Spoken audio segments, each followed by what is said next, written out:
Sir, जो आगामी 22 जून को वोट प्रांतीय सम्मेलन की तैयारियां चल रही हैं, जो कार्यक्रम रख रहे हैं, तो मुख्य उद्देश्य क्या है कार्यक्रम का? देखिए, कार्यक्रम का मुख्य उद्देश्य है कि मनुवादी व्यवस्था की वजह से हमारे जो पिछड़े वर्ग के लोग हैं, खास करके पिछड़ी जातियाँ जो आज पिछड़े हैं, उसका मुख्य कारण जब हमने महसूस किया, जब हमने अध्ययन किया, तो निकल के आया कि इनके पिछड़ेपन का मुख्य कारण है अंधविश्वास, पाखंडवाद और मनुवाद में जकड़े होना। और इनको जब तक वहाँ से हम बाहर नहीं निकालते हैं, तब तक इनका पिछड़ापन दूर नहीं होगा।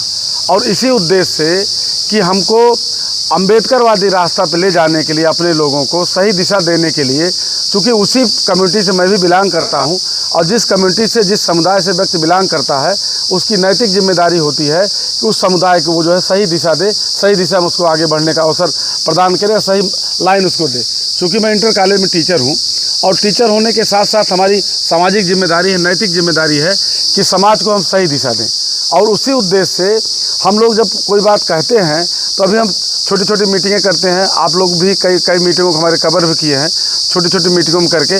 और उसमें जो 22 जून को प्रांतीय सम्मेलन हो रहा है, उसमें बड़े वक्ता, यूनिवर्सिटी के प्रोफेसर, तमाम वैज्ञानिक, विद्वान, बड़े बड़े अम्बेडकरवादी, जो इस बात पे जिनका अध्ययन है कि हमारे पिछड़ेपन का क्या कारण है और हम कैसे आगे बढ़ सकते हैं, वो चीज़ें बताएंगे और हमारे लोग उसको ग्रहण करके सही दिशा पे चलने का काम करेंगे।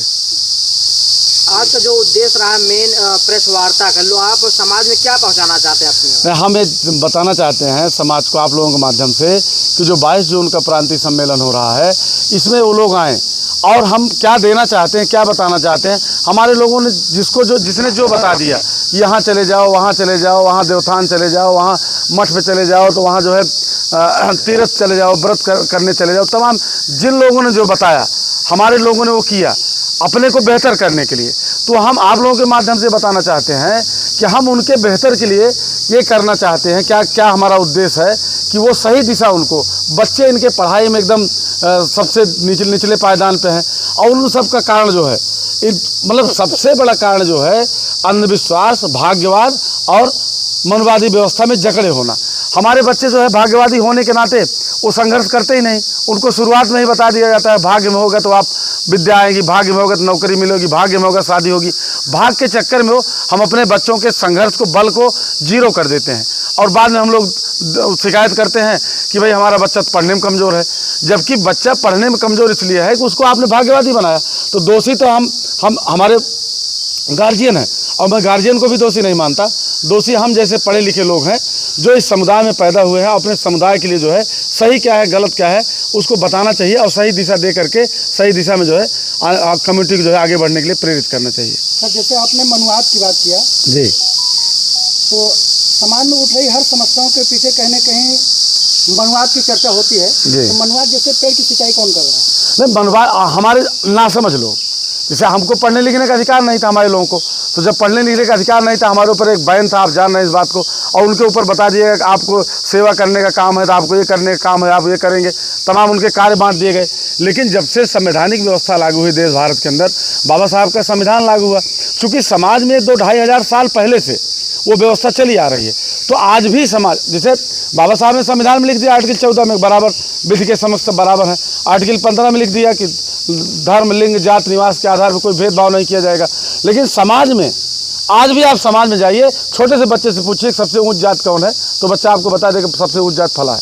तो मनवादी व्यवस्था अभी समाज में है, और समाज से जब तक मनवादी व्यवस्था हम बाहर नहीं निकालते हैं, तब तक ये ऊंच नीच की भावना, तब तक इस तरह से जो है भेदभाव की भावना, तब तक कुछ जातियों को लगता है कि हमको, मतलब इसीलिए हम पैदा हुए, सेवा करने के लिए पैदा हुए हैं, तो वो निकालना जरूरी है।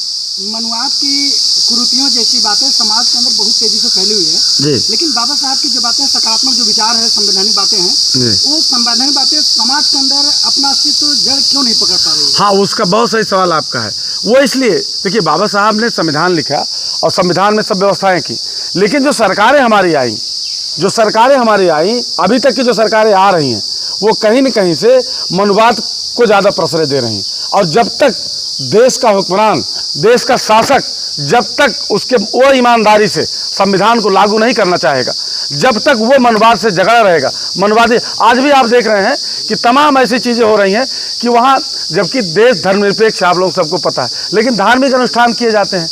इस तरह से चीज़ें जो है हो रही हैं। तो ये कहीं न कहीं से मनवादी विचारधारा को, मनवादी व्यवस्था को जो लोग आ रहे हैं चुन करके, जो प्रधानमंत्री मुख्यमंत्री बन रहे हैं, उसमें से ज़्यादातर लोग इस विचारधारा को बनाए रखना चाहते हैं। और इसलिए हमारा ये मानना है कि अगर संविधान को पूरी तरीके से लागू करना है, अगर मनवाद को पूरी तरह जड़ से समाप्त करना है, तो संवैधानिक व्यवस्था के तहत शीर्ष पे जो शीर्ष कुर्सियां हैं, उस पे जो है किसी अम्बेडकरवादी विचारधारा के जो लागू करने की इच्छा शक्ति रखता हो। तमाम लोग, हमने देखा है, तमाम लोग पद पा जाते हैं, प्रधान बन गए, बीडीसी बन गए, विधायक बन गए, लेकिन समाज में उनकी हिम्मत नहीं, पद तो पा गए लेकिन वो पावर का प्रयोग नहीं कर पाते। उनके पावर का प्रयोग कोई और करता है। संवैधानिक व्यवस्था में प्रधान बन गए हो, लेकिन उनकी मोहर कहीं और रहती है। विधायक बन गए, सांसद बन गए, लेकिन निधि का उपयोग उनके कोई और कर रहा है। सरकारी तख्तों-ताज पर मनवाद राज कर रहा है जी, कहने के अनुसार। जी बिल्कुल। तो इस मनवाद रूपी जड़ को या इस समस्या को समाधान करने के लिए आप क्या कर रहे हैं? हम समाज को वो उसी अनुक्रम में काम किया जा रहा है। जो 22 का हमारा प्रांतीय सम्मेलन है, वो उसी, चूँकि ज़्यादातर मनवाद को मजबूत का अगर कोई कर रहा है तो हमारे नासमझ लोग, पिछड़े लोग कर रहे हैं, उसी को मजबूत कर रहे हैं, उसी से लात खा रहे हैं। इसलिए हम जो मनोविधान है, इसको हम दुनिया का सर्वश्रेष्ठ राजनीतिक ग्रंथ, मतलब सबसे बड़ा कूटनीतिक ग्रंथ मानते हैं कि 4.5 साल जो है पीटने काट तोड़ने की बात करता है, नीचताहीनता की बात करता है, और 4-5 महीने के अंदर अंदर वो लोग जो है हिंदूवादी बात करके, भाई हम लोग सब धर्म है, ये हो, इस तरह की बात करके अपना काम कर लेते हैं। और पिछड़ों का प्रयोग कर लिया जाता है पटरा बल्ली की तरह। पिछड़े प्रयोग है, प्रयोग होने के बाद फिर उनको जो है जहाँ के तहाँ नीच है, अछूत है, यहाँ वहाँ, इस तरह की व्यवस्था